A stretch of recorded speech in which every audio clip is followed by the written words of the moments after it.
ងបងប្អូនដល់ពេលអញ្ចឹងនៅកណ្ដាលវាលមានកន្លែងណា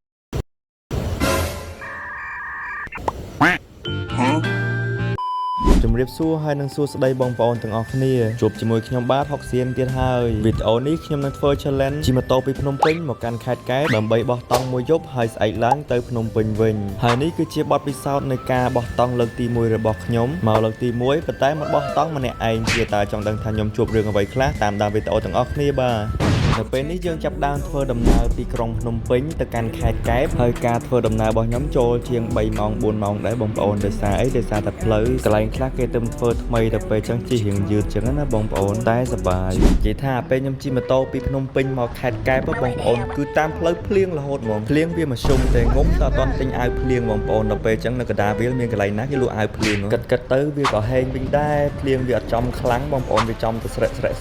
តិចចឹងណាដល់ពេលចឹងវាធ្វើឲ្យយើងស្រួលនៅក្នុងការធ្វើដំណើរវាត្រជាក់ត្រជុំតាមផ្លូវបងប្អូនហើយទេសភាពគឺស្អាតមែនតើហើយបើខ្ញុំប្រាប់បងប្អូនទាំងអស់គ្នាថានេះគឺជាលើកទី1ដែលខ្ញុំបានមកដល់ខេត្តកែបបងប្អូនជឿខ្ញុំអត់និយាយរួមវាពិតណាស់វាគឺជាលើកទី1ដែលខ្ញុំបានមកដល់ខេត្តកែបមែនបងប្អូនទាំងអស់គ្នាគឺទេសភាពកន្លែងនេះគឺស្អាតមែនតើបងប្អូននិយាយទៅឃើញមេឃភ្លៀងតិចផងសម្រាប់ខ្ញុំចូលចិត្តអាកាសធាតុពេលមេឃសតុំខ្មៅល្ងិតអីចឹងណាហូបភ្លៀងអីខ្ញុំស្រឡាញ់អាកាសធាតុចឹងបងប្អូនហើយយើងមកឈប់កន្លែងក្រុមក្រាសាំងចឹងទៅដោយសារមេឃវាភ្លៀងខ្លាំងដែរចឹងយើងឈប់មកស្ទុះចឹងចាំវាឆ្លាស់វិញយើងទៅវិញទៀតដោយសារការបោះតង់លើកទី1ហើយមកខេត្តកែបលើកទី1ខ្ញុំអត់មានបានឆែកមើលអ៊ីនធឺណិតច្រើនទេបងប្អូនមកដល់កន្លែងណាបោះកន្លែងហ្នឹងហើយកន្លែងខ្ញុំបោះខ្ញុំចង់បានកន្លែងថាលុយថាស្ងាត់ចឹងណាបងប្អូនពេលយប់ឡើងដើម្បីបោះម្នាក់ឯងឲ្យដាច់ដライពីគេចឹងទៅប៉ុន្តែដល់ពេលរួចស្ងាត់មែនបងប្អូនស្ងាត់ឡើងជាងុំកន្លែងខ្ញុំមកបោះនេះបងប្អូនគឺខ្យល់ខ្លាំងមែនទែនបាទខ្យល់ឡើងប៉ើងខ្ទេចប៉ើងខ្ទីអស់លេងឆាញ់ហើយពេលខ្ញុំទៅដល់កន្លែងហ្នឹងភ្លាមបងប្អូនមេឃគឺចាប់ផ្ដើមឡើងមកពកមកខ្មៅរោភ្លៀងទៀតហើយកន្លែងខ្ញុំមកបោះនេះអត់សូវមានមនុស្សមកបោះច្រើនទេបងប្អូនទៅមុខតិចទៀតបានមានគេបោះច្រើនកន្លែងហ្នឹងហើយខែនេះទឹកអត់សូវស្អាតទេបងប្អូនវារៀងល្អក់តិចតួចចឹងណាបងប្អូនដោយសារតែវាមានឡែផងអីផងហើយណាមួយយើងខែភាសាវាភ្លៀងបងប្អូនដល់ពេលចឹងវាធ្វើមានរលកធំហើយវាធ្វើឲ្យទឹកវាឆាប់ល្អក់លឿនបងប្អូនភាគច្រើនគេទៅបោះតង់គេមានរបស់អីយកទៅញ៉ាំចឹងណាមានកាហ្វេឆុងពេលព្រឹកមានមីឆុងមានអីចឹងទៅតែខ្ញុំអត់ទេបងប្អូនព្រោះខ្ញុំមកលើកទី1ចឹងខ្ញុំខ្ជិលធ្វើអីច្រើនចឹងណាខ្ញុំចាំទិញកំងគេយកមកទៅកន្លែងខ្ញុំនៅនេះអត់ខ្វះអីញ៉ាំទេបងប្អូនមានសពគ្រប់ទាំងអស់ចង់ឆាមឹកឆាអីបកាមានទាំងអស់បងប្អូនហើយឥឡូវនេះមេឃវារហូតភ្លៀងខ្យល់ខ្លាំងមែនទែនដួលអស់លេងឆាញ់ហើយបាទចង់ទៅក្រៅតែពិបាករកទីតាំងមែនជី Grab Go Now ស្រួលកក់មិនបាច់ដាក់ទី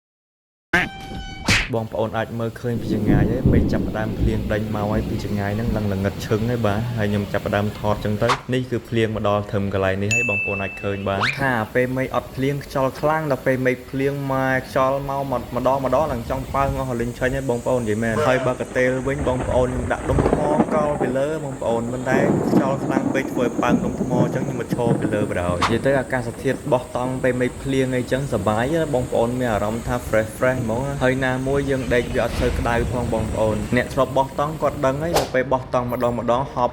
ខ្លាំងហប់ក៏ហប់ក្តៅក៏ក្តៅអញ្ចឹងហើយបើបានមេឃភ្លៀងហើយខ្យល់ត្រជាក់អញ្ចឹងទៀតអូនិយាយពីថាដេកលក់ស្រួលមកបងប្អូនហើយមានភ្លៀងធ្លាក់ពីលើអញ្ចឹងទៀតអែមកប់ឥឡូវមេឃវារាំងភ្លៀងតិចហើយបងប្អូនខ្ញុំក៏បានដើរចេញមកទឹកសមុទ្រលេងអញ្ចឹងណាយើងអបសុកដែរបងប្អូនយើងត្រូវបោះតង់ពេលយប់ឥឡូវម៉ោងទៅម៉ោង1ម៉ោង2ដល់ពេលអញ្ចឹងយើងដើរលេងកវ៉ែលចុះកវ៉ែលឡើងអញ្ចឹងទៅយើងមកខែនេះវាអត់សូវស្អាតទេបងប្អូនដោយសារមានឡែហើយមេឃភ្លៀងទឹកល្អក់អញ្ចឹងណាតែអ្វីដែលគួរឲ្យខ្ពើមបំផុតនោះគឺអ្នកចោលសម្រាមបងប្អូនគាត់មកលេងហើយគាត់សប្បាយរបស់គាត់ហើយគាត់ចោលសម្រាមទៅពីទៅពីពេញនឹងអាក្រក់មើលហ្មងកន្លែងទៅត្រូវស្អាតកាត់ជាកក្រិចខ្ញុំដើរប្រមូលដាក់ធុងសម្រាមខ្លះដែរបងប្អូនប៉ុន្តែអ្នកមកថ្មីគាត់ដើរបោះអញ្ចឹងទៅខ្ញុំក៏តាមដំណើរអញ្ចឹងទៅវាហត់ដែរម្នាក់ឯងយើងធ្វើឲ្យរួចបងប្អូនហើយខ្ញុំសូមសំណូមពរផងបងប្អូនទៅដល់កន្លែងណាយើងត្រូវចេះសម្អាតកន្លែងនឹងឲ្យស្អាតទៅធុងសម្រាមគេមានអញ្ចឹងបោះដាក់ធុងសម្រាមទៅកុំឲ្យទៅស្អាតខាងក្រៅខ្លួនតែមកដល់បោះគ្រប់កន្លែងអញ្ចឹងកុំឲ្យពាក្យចាស់គាត់ពោលថាស្អាតតែខ្លួនតែមួយជាតិអន់ហ្នឹងហើយយើងមកដល់កន្លែងណាយើងត្រូវសម្អាតកន្លែងហ្នឹងហើយបើឃើញសម្រាមរើសតិច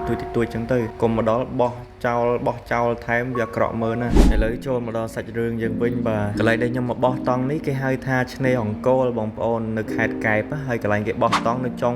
តែខ្ញុំបោះរៀងឆ្ងាយពីគេបងប្អូនឆ្ងាយពីគេខ្លាំងដែរឡើងស្ងាត់ឈឹងបងប្អូនចាំមើលយប់ឡើងបងប្អូនដឹងហើយថាស្ងាត់ប៉ុណ្ណាបាទដូចខ្ញុំបាននិយាយពីដើមអញ្ចឹងវាគឺជាលើកទី1របស់ខ្ញុំពិតមែនដែលខ្ញុំបានមកដល់ខេត្តកែបហើយបានមកបោះតង់នៅឆ្នេរអង្គរនេះផងដែរហើយពេលនេះវាដល់ពេលល្ងាចហើយបងប្អូនគឺមើល sunset នៅពេលដែលព្រះអាទិត្យលិចគឺស្អាតមែនតើតែពេលដែលខ្ញុំមើលថ្ងៃលិចខ្ញុំតែងតែមានអារម្មណ៍ថាជីវិតយើងដូចដើរលឿនអាយុក៏កាន់តែច្រើនហើយមើលពុកម្ដាយវិញក៏កាន់តែចាស់មើលទៅថ្ងៃជិតលិចមានអារម្មណ៍ថាជីវិតខ្លួនឯងរះបានពាក់កណ្ដាលហើយមិនយូរមិនឆាប់ជីវិតរបស់យើងនឹងត្រូវលិចដូចជាថ្ងៃអញ្ចឹងប៉ុន្តែថ្ងៃរះបានផ្ដល់អត្ថប្រយោជន៍ជាច្រើនដល់សត្វដល់មនុស្សរុក្ខជាតិហើយមើលមកខ្លួនឯងវិញឥឡូវយើងកំពុងតែរះហើយយើងបានផ្ដល់ផលប្រយោជន៍អ្វីខ្លះដល់ឪពុកម្ដាយយើងដែលគាត់កំពុងតែចាស់ទៅ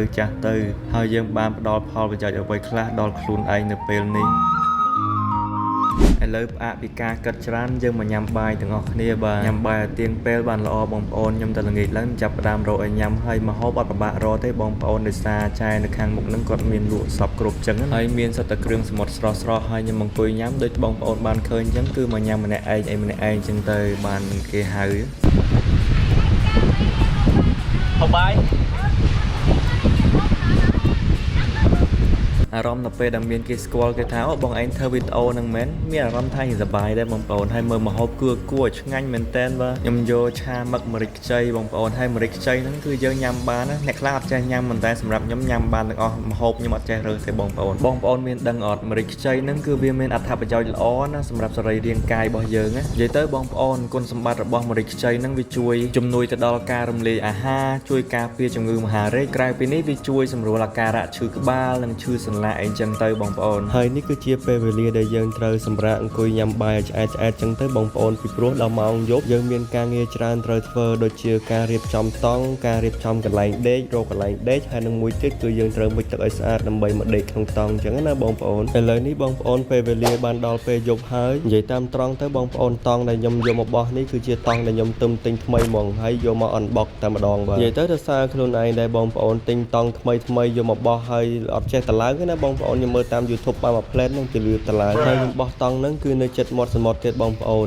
មានបងប្អូនច្រើនគាត់បានមកប្រាប់ខ្ញុំថាមិនបងឯងមកបោះតង់ចិត្តមាត់សមុទ្រចឹងក៏លយយប់ឡើងទឹកលិចទឹកអីចឹងណាអាហ្នឹងខ្ញុំប្រាប់បងប្អូនទៀតពីមូលហេតុដែលខ្ញុំបោះនៅជាប់មាត់សមុទ្រហ្នឹងសមុទ្រគឺវាឡើងទៅតាមព្រះច័ន្ទបងប្អូនបើព្រះច័ន្ទនៅលើក្បាលយើងហើយសមុទ្រគឺវានៅទឹកត្រឹមហ្នឹងមានន័យថាទឹកសមុទ្រវានឹងមិនឡើងមកលើទៀតទេបងប្អូនដោយសារទំនាញរបស់ព្រះច័ន្ទវាបានទាញចឹងណាឥឡូវមកមើលតង់យើងវិញយើងរៀបចំវាបានប្រហែលជា 30% ហើយបងប្អូនហើយដែកដែលចាក់នៅដីនេះគឺចាក់អត់ចង់ចូលទេដោយសារតែវាដីសាច់ខ្ញុំមកម្នាក់ឯងអូគេមិនជើមិនជើខ្ញុំមកម្នាក់ឯងបាទខ្ញុំមិនធ្វើវីដេអូដល់ពេលហ្នឹងខ្ញុំអត់អូធ្វើវីដេអូហ៎បាទអូយកផុសទៅមានការដើរលេងហ្នឹងបាទអូបាយអើយ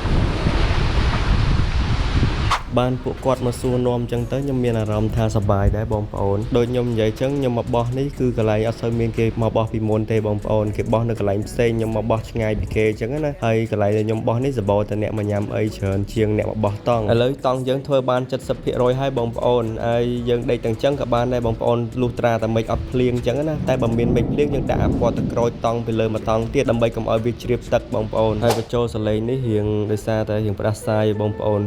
ងូសលេងចឹងអធិស្ឋានបងប្អូនទុកមុនផងបាទមកបោះតង់ម្នាក់ឯងវាពិបាកថងថាវាខ្យល់ខ្លាំងបងប្អូនដល់ពេលចឹងអត់មានអ្នកជួយទប់ខ្យល់មកពិបាកម្នាក់ឯងបងប្អូនឥឡូវដល់ពេលដែលខ្ញុំយកម៉ូតូមកដាក់ចិត្តខ្លួនហើយបងប្អូនដាក់បានតែមួយផ្លែទេហើយម៉ោង 2:10 យប់ខ្ញុំយកទៅផ្ញើនៅកន្លែងដែលអ៊ំជួលតង់ហ្នឹងឮតែខ្ញុំថាជួលតង់ហ្នឹងតិចថាខ្ញុំយកតង់គេជួលមកអត់ទេខ្ញុំតង់របស់ខ្ញុំខ្លួនឯងគាត់នឹងជួលកន្លែងគេបោះចឹងណាហើយម៉ូតូអត់ហ៊ានដាក់ចិត្តខ្លួនទេបងប្អូនដោយសារបោះតែម្នាក់ឯងដូចបងប្អូនឃើញគឺស្ងាត់ឈឹងចឹងដូច្នេះហើយខ្ញុំត្រូវយកទៅជួលកន្លែងគេវាសុវត្ថិភាពជាងបងប្អូនមានដឹងអត់ពេលថ្ងៃពេលព្រឹកគឺមេឃភ្លៀងខ្លាំងតែម្ដងតែពេលយប់មេឃប្រេងខ្ញុំតែម្ដងដែរពេលមកបោះតង់បងប្អូនយើងនៅពេលដែលយើងបោះតង់បដាមេឃភ្លៀងមករ៉ែ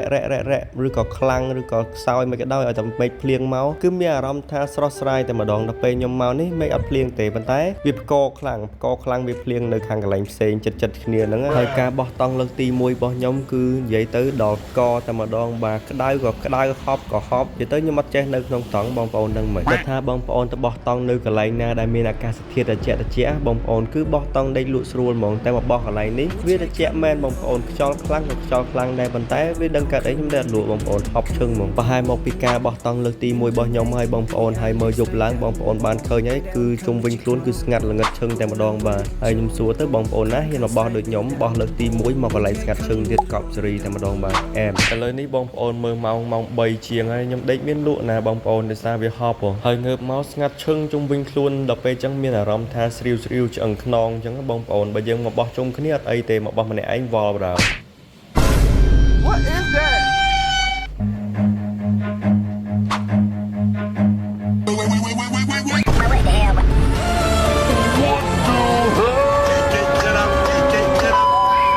និយាយថាបងប្អូននៅក្តាមសមុទ្រប្រភេទនេះនិយាយទៅរត់លឿនមែនតើបាទចាប់អត់ទាន់ទេណាចាប់ពីម៉ោង 2:10 យប់គឺឃើញវាឡើងមកហើយមកកាយរុនឡើងពេញកន្លែងហ្នឹងនិយាយទៅកន្លែងខ្ញុំកេងបងប្អូនកន្លែងបោះតង់កេងគឺសិតតែរុនក្តាមបាទក្តាមហ្នឹងខូចមែនតើហ្មងចាប់បានឯងយកស្ងោជ្រក់មកវាមកច្រើនមែនតើ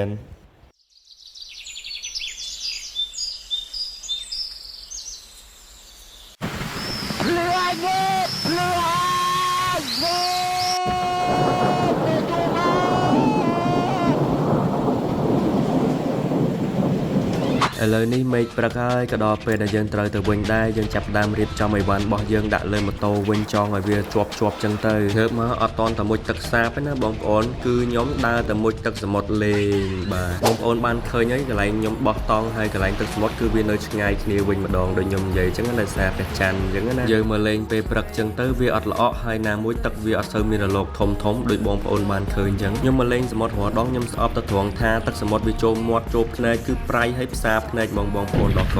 ប្រៃចេះចាក់បាល់